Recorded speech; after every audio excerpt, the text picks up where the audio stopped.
नमस्कार साथियों, मैं हूं आपके साथ आकांक्षा पिवाल और आप देख रहे हैं भाई न्यूज का 10 जनवरी मंगलवार शाम का बुलेटिन। आइए एक नजर डालते हैं शहर की अब तक की ताजा खबरों पर। इस बुलेटिन के प्रायोजक है आरके डेवलपर्स। शानदार घर खरीदें अब अपने बजट में। झीतरखेड़ी खेड़ा चितावलिया के किसानों ने बैंक ऑफ कर्नाटक से खेती पर लोन लिया, लेकिन कर्ज नहीं चुकाया। 2012 से लेकर 2016 तक जब किसानों ने कर्ज नहीं चुकाया तो बैंक ने तहसील न्यायालय में नीलामी का आवेदन दे दिया। अब जब किसानों की जमीन की नीलामी होने जा रही है तो वह ज्ञापन दे रहे हैं। दरअसल कालू हेड़ा खेड़ा चितावलिया झीतरखेड़ी और रौलायता के किसानों ने खेती के लिए लोन लिया था। किसानों का कहना है कि मौसम की खराबी की वजह से फसल ठीक नहीं हुई और ये लोग कर्ज नहीं चुका पाए। बैंक का प्रबंधन अपने कर्ज के लिए इंतजार करता रहा, लेकिन किसानों ने कर्ज चुकाने में कोई दिलचस्पी नहीं ली। अब जब बैंक प्रबंधन के सामने कर्ज वापसी के सारे रास्ते बंद हो गए तो उसने तहसील न्यायालय से आरसीसी जारी करवाकर जमीन की नीलामी की प्रक्रिया शुरू कर दी। तहसीलदार मधु नायक ने भी ताबड़तोड़ जमीन नीलामी का ऑर्डर जारी कर दिया। जैसे ही नीलामी के नोटिस निकले तो किसानों में खलबली मच गई और वह जमीन की नीलामी रुकवाने के लिए ज्ञापन देने प्रशासनिक संकुल पहुंच गए। खेड़ा चितावलिया के किसान शंकर सिंह चावड़ा ने बताया कि उसने 3 लाख रुपए का लोन लिया था। फसल की खराबी होने से कर्ज नहीं चुका पाए तो अब जमीन नीलाम की जा रही है। तो 2 साल फसल बिगड़ने के कारण, कोरोना के कारण मतलब हम डिफॉल्ट हो गए कर्नाटक बैंक से, तो हम पैसा नहीं दे पाए। उनका मतलब जो हर साल में 2 बार पैसा देना पड़ता है, हम नहीं दे पाए तो उनने बैंक वाले ने मतलब जो है तहसील में न्यायालय में केस भेज दिया। इसके बाद में मैडम ने जो है हमारी जमीन नीलाम के नोटिस निकाल दिए। हाँ, बहुत है, 200 किसान, 200-300 किसान है। बैंक वाले ने डायरेक्ट नीलामी कर दी ना। 25 तारीख का नोटिस दिया था और अगर जो जमीन नीलाम हो जाएगी, दूसरे के नाम से हो जाएगी तो हमको तो मरना है। अच्छा, आत्महत्या के सिवा और क्या है हमारे पास में। बैंक मौका देगा, हमारी फसल आएगी तो बिल्कुल भरने के लिए हम तैयार है। नहीं, आपकी जमीनी कीमत मेरी है 2 करोड़ की। किसानों के साथ ज्ञापन देने आए झीतरखेड़ी के पूर्व सरपंच मूलचंद पाटीदार ने आरोप लगाया कि बैंक एजेंट राजेश रामानी, भूमाफिया सुल्तान नागुरी, बैंक मैनेजर और तहसीलदार मधु नायक की मिलीभगत से नोटिस जारी किए गए हैं। सबसे पहले तो प्रमुखता से तो नाम है, एक वो राजेश जलानी करके है, रमानी, और दूसरा कौन है राजेश रमानी? ये उज्जैन का दलाल है, बैंक का मेन दलाल है। और वो कहता है कि सब मैं करा दूंगा, मेरे पास आ जाओ, बैंक में जाने की जरूरत नहीं, मेरे पास आया करो। एक तो वो व्यक्ति, एक सुल्तान नागौरी करके है भूमाफिया, वो उसने भी खरीदी है सलामता में ज़मीन 26 बीघा एक काश्तकार की 30 लाख रुपए मात्र। मतलब इस तरह की हालत है। और दूसरे में उसमें 60 गार्ड में मैनेजर भी है, बैंक मैनेजर भी, और तहसीलदार मधु नायक उज्जैन की जो है वो भी इसमें लिप्त है। ये चारों का षड्यंत्र है और किसानों की ज़मीन पौने दाम पर नीलाम की जाती रही। तो हमारा निवेदन है कलेक्टर महोदय से, अभी हमने ज्ञापन दिया है, सब काश्तकार साथ में थे, उनने कहा कि कुछ इस पे बात करेंगे। ज्ञापन लेने आए राजस्व निरीक्षक उत्तम बेराड़ी ने बताया, ये ग्राम खेड़ा चितावलिया कालू खेड़ी शीतल देवी रिलायती के कुछ काश्तकार आए हैं जो कर्नाटक बैंक से संबंधित हैं। उन्होंने वहाँ से KYC वगैरह लिया होगा। इनकी जो कुछ फसलें ख़राब होने के कारण ये लोन चुकता नहीं कर पाए हैं, तो उन्होंने शायद डिफ़ॉल्ट करके उनकी ज़मीन नीलामी के लिए शायद कुछ कर रहे हैं। तो कलेक्टर महोदय के संज्ञान में लाने के लिए इन्होंने ज्ञापन दिया है।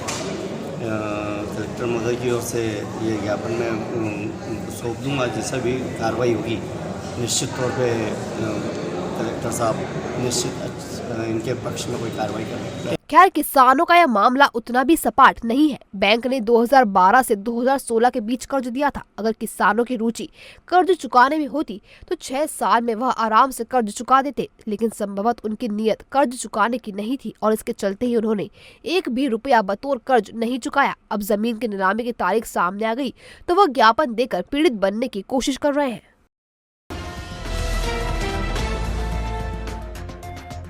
सेंट्रल जेल में एक बंदी की जिला अस्पताल में उपचार के दौरान मौत हो गई। उसे सुबह ही अस्पताल में दाखिल करवाया गया था।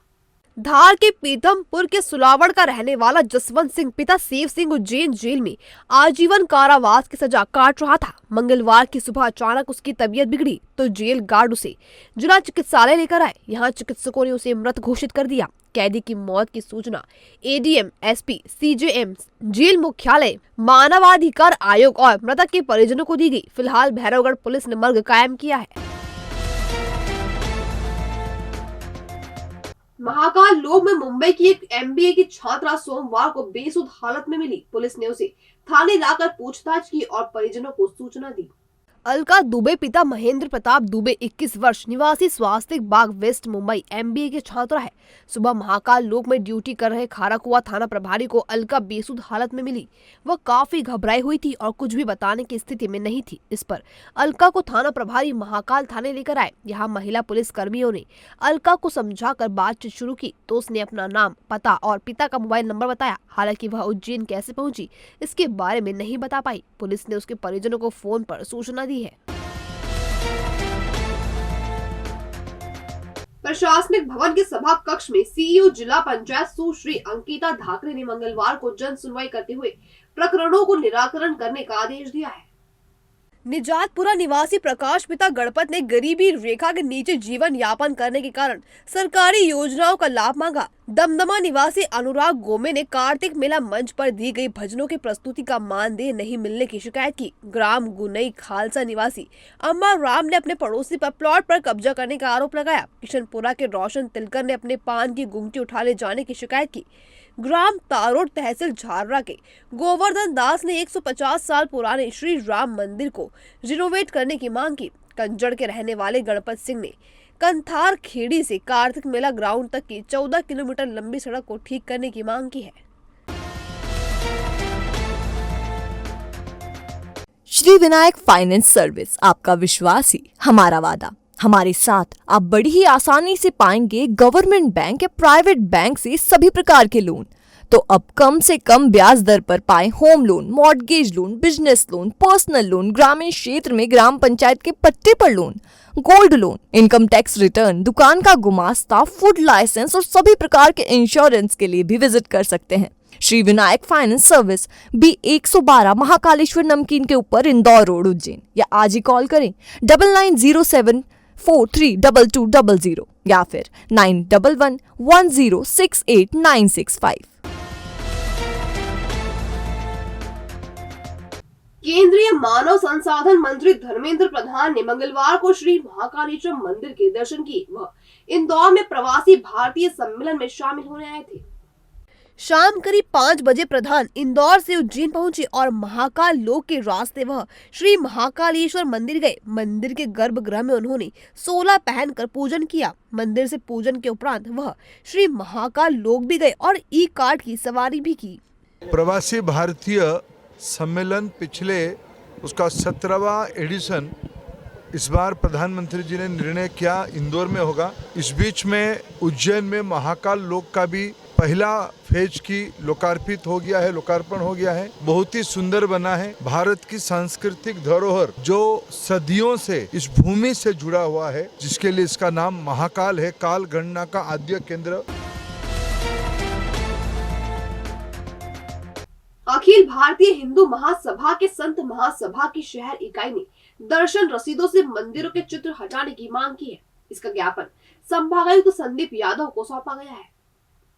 महासभा के अध्यक्ष नीलेशानंद तिवारी ने संभागायुक्त से मुलाकात की और बताया कि उज्जैन संभाग के प्रमुख मंदिरों में दी जाने वाली रसीदों पर मंदिर और भगवान के चित्र भी प्रकाशित किए गए हैं। उपयोग होने के बाद ये रसीदें कूड़े के ढेर में फेंक दी जाती हैं और इस तरह धार्मिक भावनाएं आहत होती है। तिवारी ने चित्रों का प्रकाशन रोकने की मांग की है।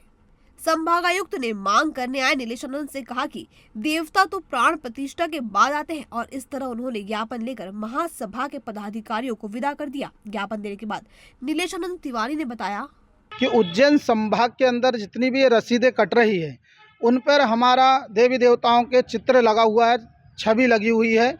तो इससे जब श्रद्धालु वो रसीदों को कटवाता है तो वो रसीदें या तो डस्टबिन में जाती है या तो फिर पैरों में आती है। इससे हमारे सत्य सनातन धर्म के देवी देवताओं का अपमान होता है, हिंदुत्व का अपमान होता है। तो हमने आज नगर निगम अपने कमिश्नर साहब को अवगत कराया इस चीज़ से और हमने कहा कि रसीदों पे से तस्वीरें हटें और यही हमने मांग की है।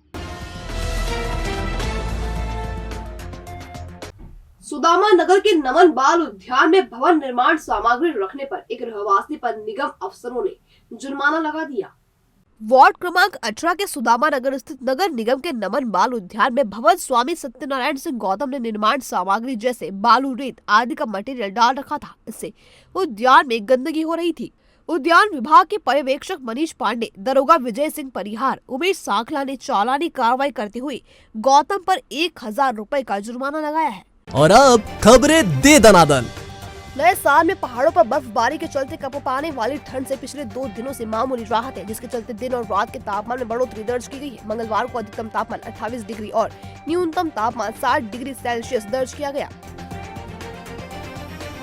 नगर निगम के अंतर्गत 11 जनवरी को जोन क्रमांक 2, 3, 4 एवं 12 जनवरी को जोन क्रमांक 5 एवं 6 के चुनाव आगर रोड स्थित छत्रपति शिवाजी भवन के सभागृह में होंगे। जानकारी निगम सभापति कलावती यादव ने दी।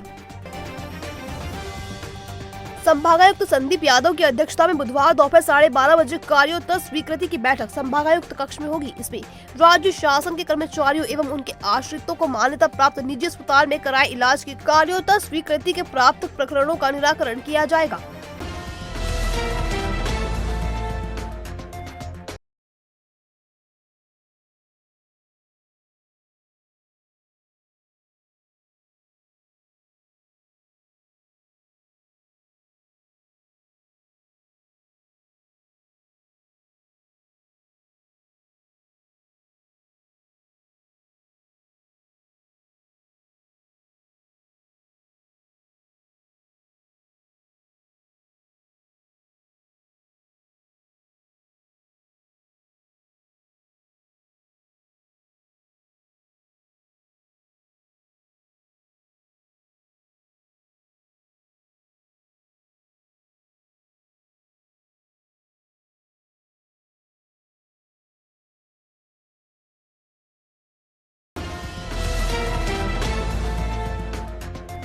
भविष्य की चिंता छोड़ो, पंडित गोविंद गुरु से नाता जोड़ो। ना कोई पैसा ना कोई फीस, बस लीजिए गुरु जी का आशीष। आज ही जाने अपनी हर समस्या का समाधान। संपर्क करें 9827030415 या 9302230415। हमारा पता 8 अलगदाम कॉलोनी, सावे रोड, उज्जैन।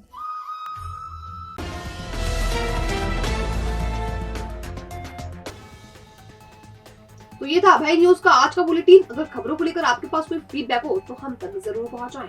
कल फिर मुलाकात होगी नए बुलेटिन के साथ। तब तक के लिए नमस्कार।